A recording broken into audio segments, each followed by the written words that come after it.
All right, guys. Well, let's get our material underway today. Again, my name's Laura Stewart. I'm with the Forsyth County Chamber of Commerce, and we are pleased to be able to host this session for all of you today. We hope that it will be most beneficial to you. I'm excited to introduce our presenter. She is a good friend of mine. I've known her quite a while, and a good portion of that is because CB Smith and Associates and Reliance Payroll is a wonderful partner of the Forsyth County Chamber of Commerce, and they have handled issues for us for many years and for my entire tenure at the Chamber. I have been there, I'm in my 9th year of employment with the Forsyth County Chamber of Commerce, and Mary has been there from day one. Yes. And so just a quick introduction to Mary. Mary has been CB Smith and Associates HR and payroll manager since 2005. She has a strong background in creating compensation and reward systems, training programs, and performance review programs. And she is a great resource both to the Chamber, to our members, and I know that that is what has led her to help us give this presentation today is because of the great resource that she has. Again, please utilize the chat feature for any questions you have as Mary presents material for us. And then at the end of our session, we'll have some time for open dialogue and questions for Mary. So with that, Mary, and because I am so very interested in how lemonade is going to tie into our HR theme, I'm going to hand it over to you to get started. Well, thank you, Laura. Thank you very much for the opportunity to talk to everyone today about the challenges that we are having in 2020 with regards to HR matters. I titled the presentation Lemonade in 2020 really because I like to use analogies when I talk about HR because it's sometimes not the most engaging thing that people really want to talk about. So I use analogies to try to tie in the lessons of what we're going to talk about. And really in general, we've been handed a lot of lemons in 2020.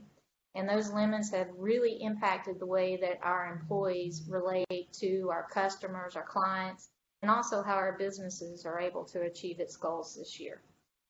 So it's been a unique year. Our employees are individuals and they work for our businesses, and we really have to stay aware of how those individuals are impacted by current events. So let's talk about the lemons that have been tossed to us this year with regards to all of our employees. So today what I'd like to talk about is, first of all, I want to talk about those lemons. I want to review those employee challenges in 2020 that are affecting our businesses, and these are the unique ones that we have.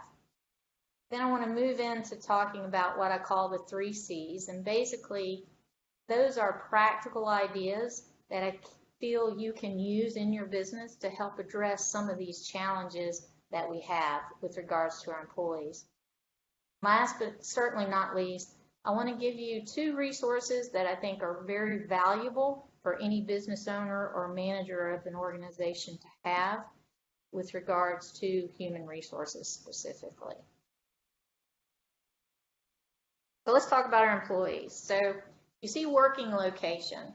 Probably the biggest thing that has been the first lemon we've been tossed this year was we went through the essential versus non-essential businesses. Some of our businesses were closed down. Some of us were able to stay open, but we had to find unique ways to keep our employees working remotely. We had to find ways to keep our employees working what I call in location or in the office. We're having to deal with all of these mask versus non-mask. There's some employees who don't want to wear them. There's employees who are wearing them all the time and are very vigilant about wearing them. We're doing social distancing in the work environment. We're pushing people away intentionally versus bringing them together in our work environment. We're dealing with webinars versus physical presences. All of these factors are impacting how our employees are interacting with each other and also interacting with our customers or our clients. So we're learning new ways of communicating also. And all of this is leading to a lot of feelings with our employees of being disconnected. They've got a sense of a loss of routine. They're feeling like they're not grounded, like they're not attached, particularly with regards to our remote workers, those folks who are working outside of the location due to maybe there's some medical issues that we need to help keep them in a safe environment so they're not exposed to anything. Maybe there's individuals who might be trying to take care of people in their personal environment or their personal life who are medically vulnerable and need to stay away and not be exposed. So all of these different things going on with regards specifically to just the work location, it's really causing a lot of stress. And we all know that stress can lead to people feeling burned out, drained, exhausted. And also, for if you're like us, you have situations where employees can work remotely, but we do also need employees to be in location or in the office. We have a little bit of, well, why does he or she get to work remotely and I don't get to work remotely? So there's some little bit of animosity maybe for different job positions that allow remote versus non-remote. All things we're dealing with, all those lemons with regards to the work location. Second lemon that we've got is this engagement. And when I talk about engagement, I'm really referring to that important part of our work environments where employees feel like they have this sense of we're all in it together. There's this collaboration. Employees are involved. They're working hard. They're seeing and understanding what they need to do for the business. And they're just really there for you and completing their work in a good manner. 2020, all the stuff going on the political side, on the medical side, on the social side, all of those issues is working its way into our work environments, and it's causing some of our employees to become disengaged. They're not wanting to give that little extra. They're feeling like whatever they do, they're maybe not going to be getting ahead. They feel that it doesn't matter if they do this work or if they do it well. So all of that sort of leads to this concept or this feeling or this actuality of a loss of productivity in the work environment. And for you, the person who's managing the business or the owner of the business even, you're looking at your employees and you're thinking, do I have the right people here? Do I need to fire them? Do I need to go hire somebody? How am I going to do that? So you've got this added in and you think you know what's causing the problems, but maybe you don't. All lemons that were being tossed in a large extent is being caused by a lot of these unique situations that we have with 2020. We also have behavior changes. I'm going to just say right out, a lot of behavior changes I'm seeing with employers I work with is related to stress, and more stress. All this stuff's piling up, not only on our employees, but it's also piling up on us. And the reality is that we see things like employees gaining weight, losing weight, they're not sleeping. We see some of our employees, their tempers are just a lot shorter than they normally were. Tolerance levels are lower than they used to be. And focus, again, is just not there. There's focus on the quality of work going down, again, productivity going down, and all of that. And employers, we often call that an attitude problem. Employees got an attitude problem. Well, the reality is these folks are human just like we are, and they're humans dealing with humans in a work environment. And the reality is a lot of these attitudes are a result of fear and anxiousness manifesting or showing itself in the workplace environment. There's another big lemon we have, behavioral changes. And then the last lemon I want to talk about is skill development. And for me, this particular one is really troublesome because one of the things that most employers rely on is they hire a person, maybe they promote them or they give them new job responsibilities, and they expect them to start to ramp up, so to speak, and to start to perform at a higher level. And when you don't see that employee doing it, you start to wondering, did I hire the right person? Or did I give them the right job? Did I give the right promotion to this person? Did I make a mistake? Well, right now, with all of these things going on, people working remotely, not being able to come together, we're seeing skill development being affected. So those people you've promoted may not be developing into their new positions for the simple reason that they aren't having the exposure to more skilled employees. They're not having exposure to those things that would help them develop their skills to be able to take on new roles. Internships and apprenticeships are great ways that people learn things on their jobs. They're a big part in certain industries. But with COVID, with all of the things that we have going on in 2020, we're seeing the people in these type of programs are not getting exposure to experience that they would during a normal work year. One of the key things that we're seeing not happening is the water cooler talk. And I use that phrase to refer to when employees just gather around and they chit chat about stuff. Now, sometimes we get the gossip going, which is not necessarily a good thing. But there's also things where employees will talk about, hey, this happened with this customer. Have they ever done that to you before or said that? Have they had that problem before? Or I had this problem, I don't know how to solve it. A lot of those water cooler talks are extremely important because people share information, something we call institutional knowledge. They share what they know about the business with each other so that people can develop their skills and become better at the jobs that they do. That's not happening. That's another one of our lemons that we have in 2020. So I gave you a bunch of lemons, and you're like, oh man, that's a bunch of sour stuff you're having us chew on or think about right now. Let's talk about how we turn it into something good. Let's talk about how we make some lemonade out of all those lemons. And when we think about making lemonade, lemonade takes a couple ingredients. Of course, we have to have the lemons. And then we also have to have some other things. We need water, sugar. We want it to be really nice and ice cold. We want some ice cubes too. And that's what makes that drink refreshing. And all those different ingredients that we put in to make that lemonade work, it's unique to each individual. I may like a little more sugar, you may not.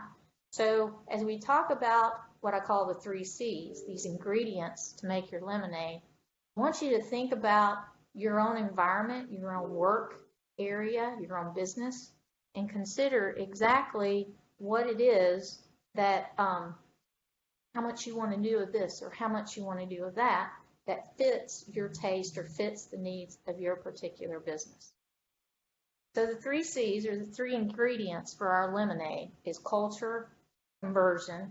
Conversion is really change, but I hate the word change, so I use conversion. And the third one is communication. So hold on to your hats because I'm going to talk a lot and I'm probably going to talk too fast. So just send us a chat and let me know if you need me to slow down a little bit. So the first of the C's is culture. And when we think about culture, culture is really how you feel in your business. And when I say that, it's like the things that you don't see written down anywhere or that you don't find a process or a procedure on. It's sort of like that underlying feeling of what it's like to work in a business. And when you think about the culture, I like to think about it in 3 ways: the what, the how, and the why. And that's, what do we want to do for our employees, our clients, our customers, our community? How do we want to support our employees, our clients, and our community? Why do we want to do it? So let's look at all of these lemons in the context of culture. And as I go through these, I encourage you to think about, how much of this is going to apply to your current situation and your business. So let's talk about the working location, and that's that lemon related to working remotely. It's related to employees having to social distance, and related to employees having to wear masks, all of those type things. So when we look at the working location and we want to think about what we can do to sort of make some positive impacts on it, first thing that I want to think about, or ask you to think about, is the concept that your employees are stressed at home. And at home, there may be situations that are, whether it be financial, whether it be just the dynamics of the family, there's some things that might be preventing them from getting some good meals, some good nutritious meals put together. So as a business, you might consider the option of providing some meal prep or delivery of meals the employees' homes, just as a way to help support them and to help them know, hey, we're here for you. Here's a good hot meal. I know you've been working hard. This might help a little bit for you, just to let you know we're with you. We're in your corner.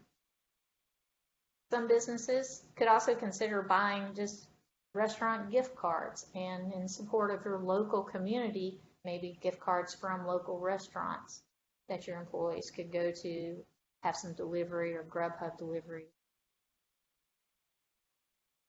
The second thing that I want to mention that might be a way to focus on turning that lemon into some positive stuff is, it says photos on name tags. Well, what do I mean? Well, masks are driving me nuts. I am a person who reads facial expressions. I like to look at people, and I just like to see their whole face. So if your employees are having problems connecting, if your customers are having problems connecting with your employees, an option you might consider are some photos with smiles that your employees have. It shows them without a mask.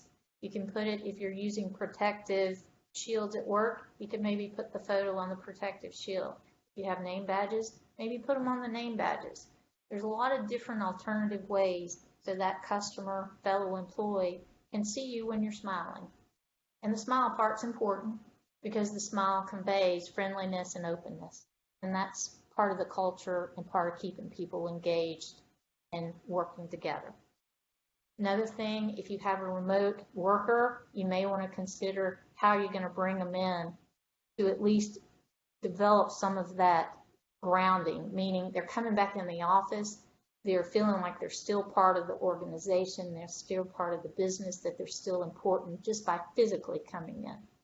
So you may want to consider hoteling, and when I mean hoteling, it's flip-flopping spaces where an employee who may be working in location goes home and works remotely for a couple of hours. There's a lot of benefits that comes up with that, and I'll talk about some of those in just a little bit further down. The other thing that we have up there is privacy screens. Some employees are doing these web meetings and things like that with clients and with fellow employees working remotely, and they're laying them in their home, and some folks don't want to do that. So privacy screens, there's a lot of sign companies that are selling those, so it may be an alternative to help your employees with that. Next lemon that we have is this engagement. How do you help people feel engaged, like they're still part of the team and on down the line? One thing that we're suggesting, or I've been suggesting, is virtual games through Zoom or Microsoft Teams meetings, whatever it is that you're doing to try to connect your remote workers in. There are all kinds of recommendations out there. There's things like charades, like trivia, all types of different things out there. So just set aside a time in your team meeting to do some virtual games. Have some laughs. It'll help your folks connect back up in with each other. Reward and recognition by your peers, and you notice I say by peers. Again, trying to drive that engagement and keeping people connected with their coworkers or with each other's. One suggestion for that, we use Teams. And Microsoft Teams has this cool little thing called badges, where you can send, they're like big emojis, to another employee, and you send it and you basically can tell them, hey, thanks for being you, or I appreciate you having my back on that call with that customer who wasn't happy about me today. Just a great way, again, to connect people in. And then a discussion board. People working remotely, people working in location where they're socially distancing and not being able to connect with each other, they're losing out a lot on being able to sort of talk about work they're doing. Maybe set up a chat or a discussion board where employees can just enter in, hey, I was working on ABC company and I was able to sell them some extra pipes. Next lemon we had is behavioral changes, and these are a little bit tougher. These are the ones where people are dealing with maybe some fear, some anxiety, just the stress is really weighing down and affecting their attitude, and I say that with quotations around it. These are some ideas to help people think or help people to move beyond or find a positive way to deal with those emotions. The first one I would look at, if you haven't already, is your employee assistance program.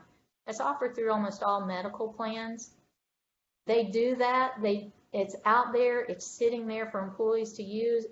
You as the employer, owner, manager, you just got to market it and send it out and make sure your employees know it's there for them. I always say with an EAP service, if you get it out there and you make sure people know it when they need it, they'll have the information and they can go for it and use it. Wellness contests are a great thing that you can implement. It gets people up, it gets them moving, and we all know physical movement helps reduce stress, helps us maintain our tempers a little bit better, and all of those things. So buy Fitbits for employees or don't. Just have them do things like, okay, we're going to see who can get the most miles in today, or who can go to the most unique hiking trail today. Again, based on your business and your culture, is that something your employees would enjoy? The third one I put up was a photo contest. I just thought it was an interesting thing that an employer did. He actually encouraged his employees during the migratory season for birds in April to go out and find or take a picture of the most unique bird they could find and share it. And it was a great idea because, first of all, it didn't cost anything. Second of all, it got employees outside. And third of all, it got them thinking about something other than work and other than the things going on in the outside world. Good release. And then the fourth lemon that we have there is skill development. And that, again, is that piece of employees aren't getting interaction to share that institutional or that work knowledge that they just know. And so this is a way to try to cover up or try to help in these areas. There's a lot of online courses being offered now by professional organizations, trade organizations, the chamber's doing a lot of stuff. So just go out and search for your particular industry or business on any topic. Pretty sure you're going to find some kind of webcast or some type of blog that's going into more detail about that information. In-house knowledge areas, those are really those things that you can set up in your own business in the best way that works for you. We here have set up like little weekly meetings that we do that are 15 minutes long where we talk about key topics. And that, again, is just try to connect all our employees together to talk about some things that are important for the work that we do. And then last but not least are these online chats. And again, this is something we use, and I've been encouraging employers to look into using. We actually create what we call knowledge areas. So we have payroll, we have tax, we have accounting work that we do. And through Microsoft Teams, we set up these groups where employees come in, they open up their group. It just sits there open all day. And when someone has a question or just wants to say, hey, I did this, or I had this problem, this is how I solved it, they type, takes them maybe 5 seconds to put it in, and then boom, everybody gets the information. They go, oh, wow, great idea, or no, I know the answer to that. It's just a really good way, again, share skills, share knowledge between employees, and it also drives home a lot of that engagement that we're trying to get with our employees to keep them involved. All right, I have been talking really fast, so I'm going to ask Laura, is everybody okay? Do I need to slow down a bit, or? Hey, Mary, thanks for checking in. You have been doing an awesome job. I think so. Just again, as a reminder to folks, if you do have questions for any of the topics Mary is covering, please feel free to throw those into the chat. We are almost at the halfway point. We're at 11:27. And so feel free to throw those questions in the chat. When Mary wraps up all the material, we will unmute mics and allow for any type of verbal discussion, question and answer session. But please feel free to throw those into the chat as she progresses through the material. I'll throw it back to you, Mary. Okay, thanks, Laura.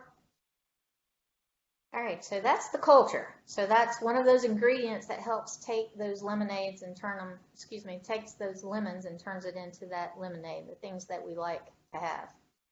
So let's talk about the second C, second ingredient, and that is conversion. And again, this is really change. I hate that word, but conversion is the one I prefer to use.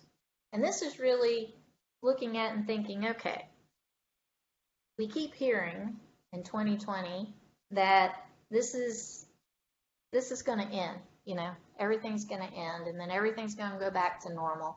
And I'm guilty of saying that, but I really am wondering now if we're not actually looking at a new normal. And when I say that, I'm wondering if we're not really looking at a way, sort of like a nudge to think ahead and say, okay, all right, think about how you're doing things now so that when this continues or gets maybe something else thrown into the mix, you get another lemon thrown at you. How are you going to handle it? Are you going to be able to handle it on the employee side because you've dealt with it proactively? So these are the 4 big areas that I want to talk about from a proactive status or a proactive approach. I have a lot of things for each of these 4 that I'm going to go through. I'm going to slow down just a touch, so if you want to scribble some things down, you can. So the first thing is the new policies or procedures. Well, if you have employees working remotely, if you had them working remotely before COVID, you might have already had some policies in place or procedures in place. If you were like a lot of employers I talked to, you hadn't worked remotely, so you had to throw stuff together. Maybe now is a good time to relook at what you threw together and to update it, make some changes, or add in some new components. And some of the things that I've been suggesting is this. The first one is you might want to think about a policy related to technology purchases for your employees. Maybe you want to help them make sure they've got the right equipment in place at their home office so that when they do work remotely, productivity does not go down due to technical issues. Another thing you might want to consider is when you are thinking about productivity and you are thinking about performance, do you really have the right systems, or do you have the right software, or do you have the right process in place to adequately measure the performance or productivity for your remote workers? And if you don't, how could you do it differently? Okay. Another thing is your automation of your business processes. One of the things that we're seeing is that employees who move from an office or an in location to working remotely, a lot of times they were able to find workarounds to how to get things done when they were in the office. But when they're not in the office anymore, when they're having to work remotely, they can't use those workarounds. And because they can't use those workarounds, they're not being as productive as they could have been or as they would have been if they were in office. So what are those workarounds? Do you want to proactively get those fixed? Because again, this may happen again where they need to work remotely, and being prepared or proactive and getting those changes in place is going to be really important. The other thing is, if you weren't able to have employees work remotely, that was a good switch on words. The question I ask you is there any way you could have them work remotely? There are things that are happening right now that may impact that employee a little later on where they might eventually be forced to work remotely. And I'll talk about one of those things in a minute. And if they are, and they're a value employee, and you want to keep them, and you want them to continue to work for you, maybe if you think now, what are some things they could work remotely on, it might be a great way to keep them in your business and keep them as a productive part of your business. There is another thing that's going on. I did not want to talk anything about legislation today, but the CARES Act, which provide for leave, it's actually going to expire, so to speak, in the end of the year. And it might be a chance for you as an employer to start to think about, maybe I want to create a leave bank where, just like you have vacation, maybe employees can start to create leave, so that if there is a situation where they need to stay home, they will have banked time or banked away that they could be paid or receive some compensation during that leave time. All right. Other key components, because I told you policies or procedures, there's a lot of things I wanted to talk about it. Are you thinking about ways to incentivize your employees that are different? Are you thinking about compensation in a different way? And this could be really important, because when we look at employees and we look at how supply chains changed, issues we had with supply chains during this whole lemons that we've been tossed at us this year, our employees might have had some great ideas about those supply chains and how we could have made adjustments to it. So how do we get them, encourage them to maybe research their own ideas and bring them to us? Is there an incentive we could give them? Is there some compensation we could offer to get them to bring those to us again so we can convert and be ready for any other changes that we have to deal with? Next bullet we have is new approach to benefits, and this one is really, I think it's got some things we can take advantage of that are low cost. The biggest thing is, I'd mentioned EAP programs. Most of your medical and retirement plans that you may be offering to your employees, they have some type of financial education program. They have some type of employee assistance program. We just, as employers, have to market it. We have to tell our employees about it and just constantly let them know it's out there. One of the things that we're seeing on the HR side is that our employees are dealing a lot more with some financial concerns than they were before. That financial education piece that your retirement plan may be offering may be a great thing to offer to those employees to help them deal with some of the stress associated with the financial side of their life. And again, the EAP portion I mentioned a little bit earlier.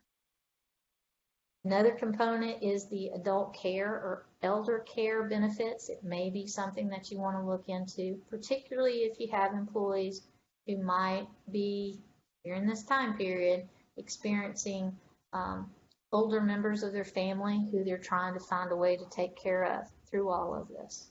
So consider some adult daycare or elder care benefit programs that you might add into your mix.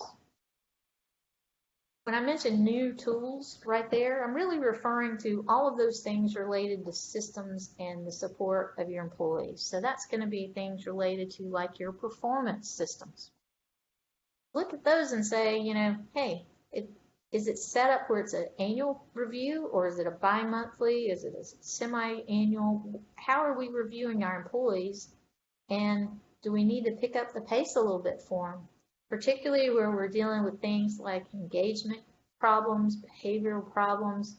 When you're dealing with those things, if you can address them sooner than later, it's going to be better for you and for the employee. The other thing is thinking about your systems that you're using remotely. Are those working the most efficient for you? Might be time to look at some new software upgrades and to talk to your accountant or your CPA about some of the benefits that you could possibly reap from some of the packages, financial packages that are out there right now due to COVID, where you can use some of those funds to help you upgrade some of those systems so that remote working is more efficient, more productive for you and your employees. And then last but not least is restructuring of your organization. I've talked to some employers and they have found new things that they're selling or new services that they're offering to their clients. And as a result of that, they found that they need some new people. So they're trying to go out and hire new people. And it's a little difficult right now, believe it or not. Employees are, in some cases, not wanting to go back to work. And that's a totally different discussion. But as an employer, you've got to look at your organization, or it might be a good idea, I should say, to look at your organization and think about, do I have the right people here? Do I have the right skills here? Maybe I want to reorganize who's doing what and when they're doing it and how they're doing it. And do I want to spend some more time trying to train people to do new things in a new way so that, again, I keep them engaged, keep them being productive, and I keep them being a positive impact on the business and helping us meet our goals. So that is conversion or change. 4 things that we can look at in our businesses to see how can we take those lemons, deal with it now, and then also be proactive in how we're going to deal with it at a later time. There is one component I want to mention just a little bit more too, is with regards to, and I sort of glossed over it, but I want to go back to it because it's a big discussion point right now.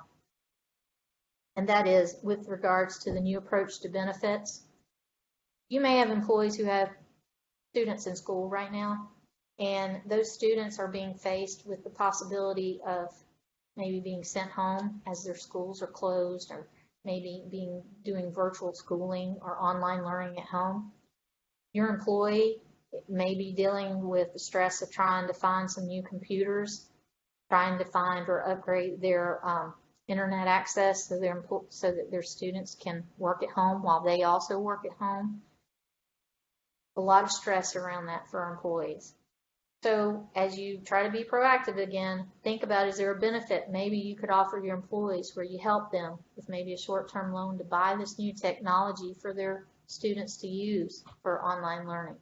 Maybe as an employer, is it a good idea to invest in creating a pod for your employees? And what I mean by pod is setting up an environment where maybe 4 or 5 students of your employees could come in to a office environment where it's clean, there's social distancing, masks being worn, all of that. And maybe there is a retired teacher or maybe a person who is a college student working on their degree comes in and helps guide those students through their virtual learning so that the parent can stay productive for you.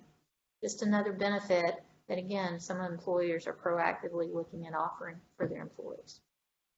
So that's sort of like second ingredient in making our lemonade. So let's go to our third ingredient, and that is communication. And communication is always, in my mind, going to be a part of any discussion you ever have about employees. Because in my experience, almost all of the issues that I have seen between managers and employees, it comes down to communication. First one, clear expectations.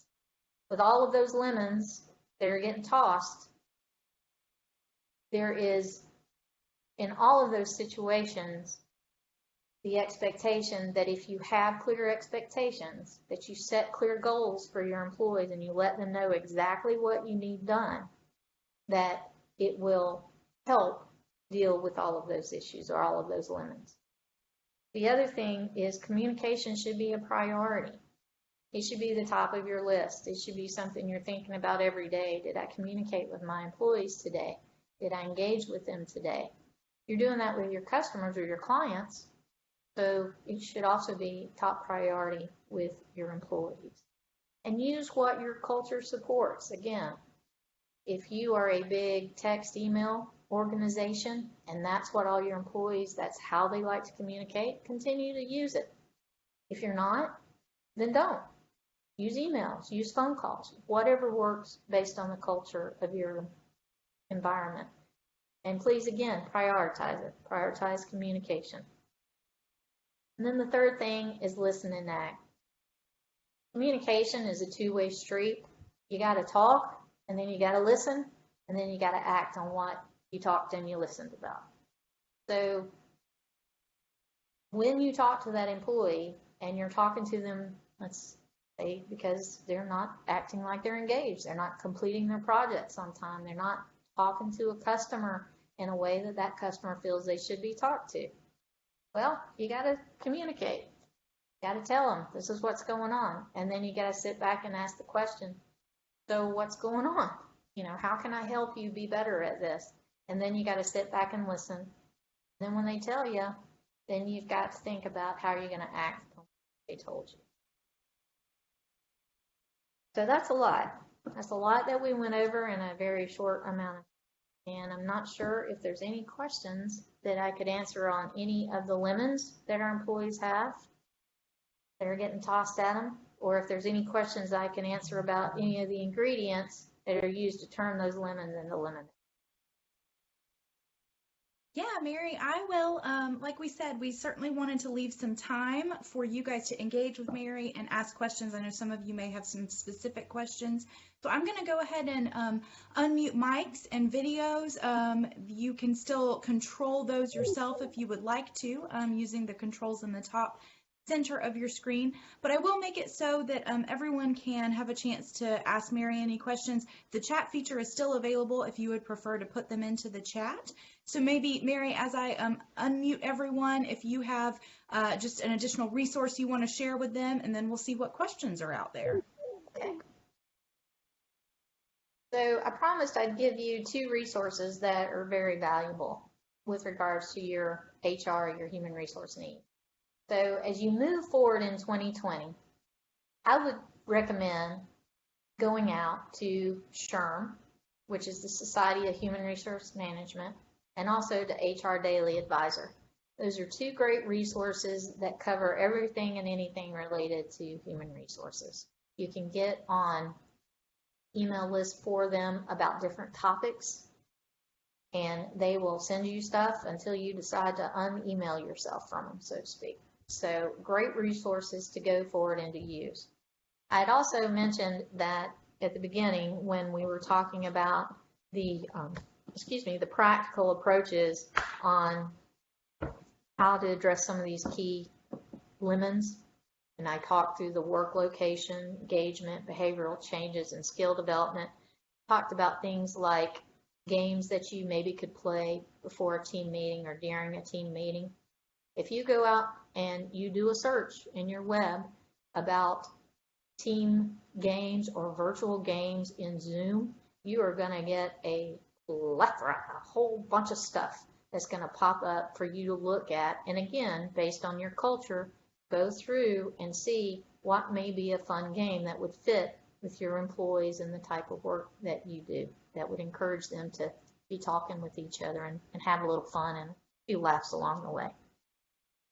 There's also a lot of resources that are out there that will talk about food delivery if you want to do that for your employees.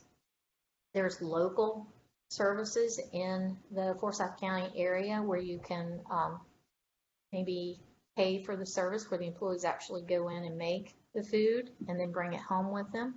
So check those out. And again, it's meal delivery services is how you would do the search, and you would find those there. Thank you, Mary. Those are awesome resources. And I will mention again that now everyone, you should have the capability if you would like to unmute your mic. And I will certainly take, or Mary will take, any questions that you all might have.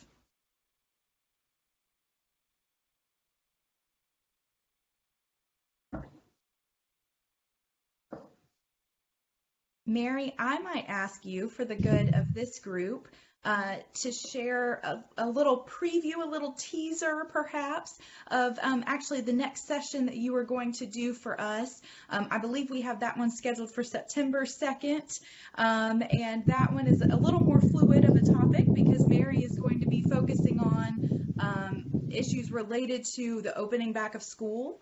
And I know there's a lot of unknown around that, but did want to specifically make this group aware of that webinar. Mary, just kind of a brief, what that webinar will consist of so folks can go ahead and mark their calendars for that one on September 2nd. Well, one of the things that was going to just keep an eye on and build some additional information with regards to is the virtual learning for students and how we can support our employees with that challenge that they're facing in the home front, so to speak.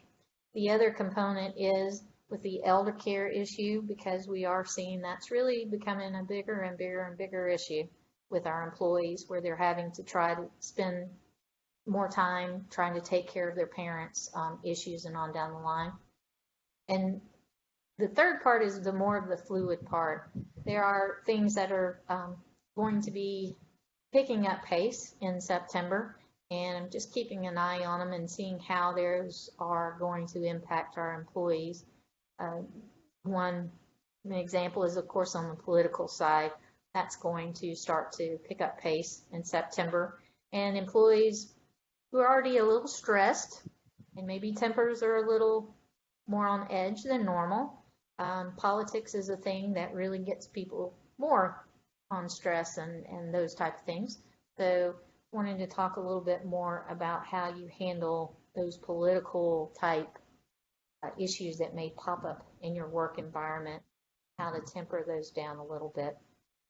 So those are 3 things that I know will definitely be a topic of discussion. Again, keeping an eye on the things that are popping up with my employers that I work with, and also keeping an eye on current events that are going on will add to that. Side component was going to stick in a little bit more about communication. I told you that communication is vital, so I'm actually going to pull in some additional tips on communication, because it never hurts to add those into any discussion we have when we talk about HR.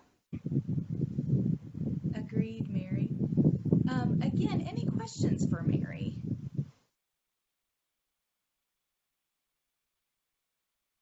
Hi, And then, I'm oh, sorry. yes, I'm sorry. My video, I don't think is popping up. But hi, my name is Sam. I'm with Georgia Commute Options. Thank you, Mary. This was really, really great information. And it just kind of puts me thinking about kind of next steps as folks do come back into the office, and just kind of some of the anxieties that might be around that. I was listening to, I think, or read an article somewhere that was kind of talking about the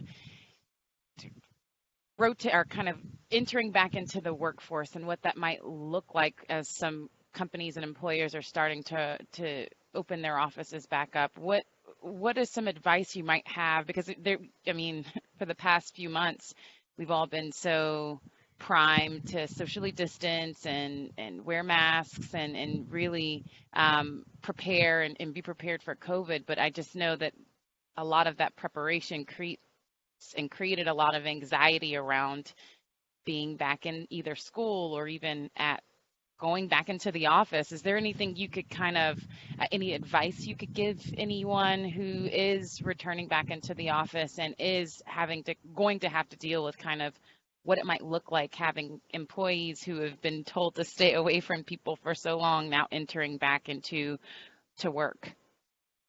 So one of the things that I really suggest is to make sure employees are aware of what you, as the employer or the business owner, are doing in the environment to make sure it's staying safe for them when they come back in.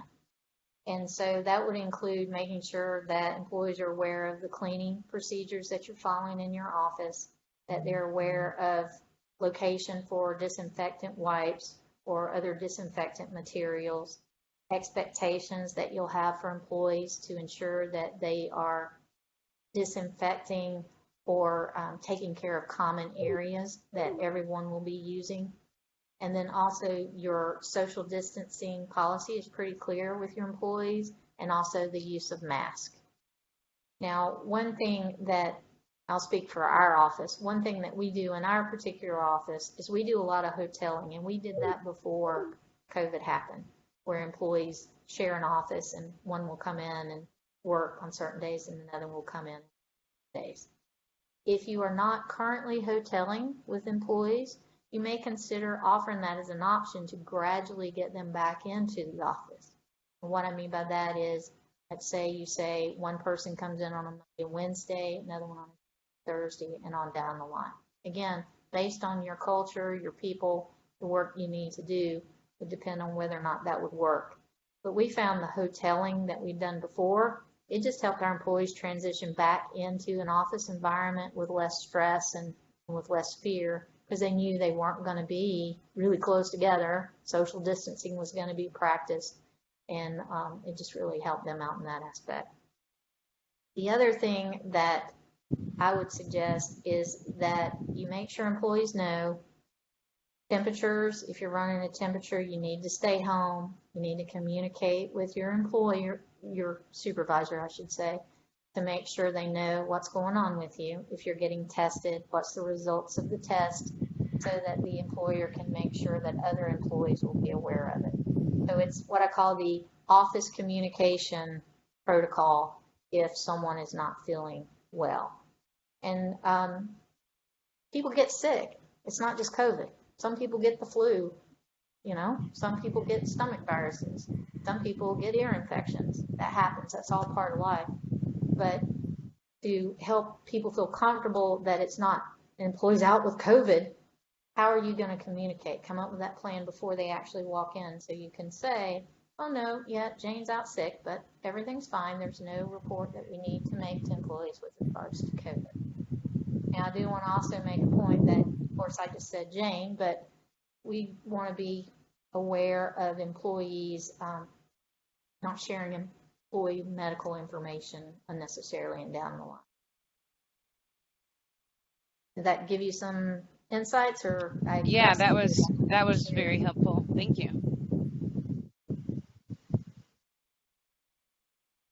So I will mention that I have, Mary has her contact information listed here on her slide. I also put that contact information into the chat feature. I've already said this, but Mary is a fabulous resource and a fellow chamber member to those of you who are members of the Forsyth County Chamber of Commerce.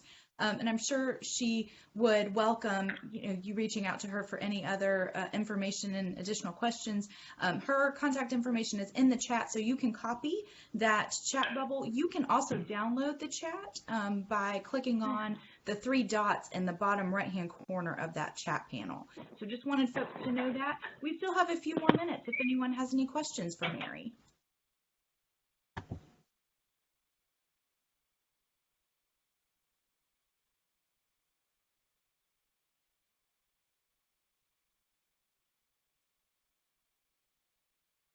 All right, Mary. Well, I feel like that you have covered everyone's needs at a level that they have no additional questions for you, even on the topic of HR. So kudos to you. Well, folks, if there are no additional questions, we will begin to wrap up our session. But we appreciate all of you being a part of this today. I hope that it was a great resource. Sam, I'm glad to hear that it was for you as well. Mary, any final remarks you'd like to share before we close out?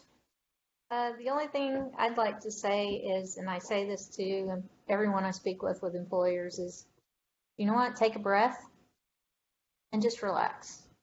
Because the things that you're dealing with, the solutions you come up with through this are in some way going to be useful for another challenge that you face as a business owner or as an employer. So take a breath, relax, and know that there's a lot of resources out there. The chamber is there for you.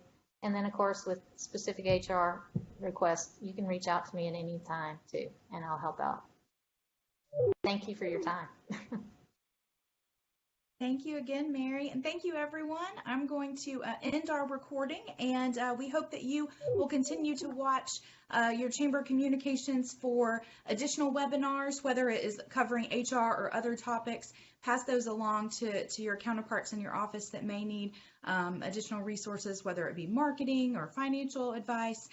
We are trying to provide these resources during what we know is a difficult time to do business. But I am grateful for Mary's reminder that we can make lemonade out of it. So thank you all very much. Thank you. Have a great afternoon, everyone.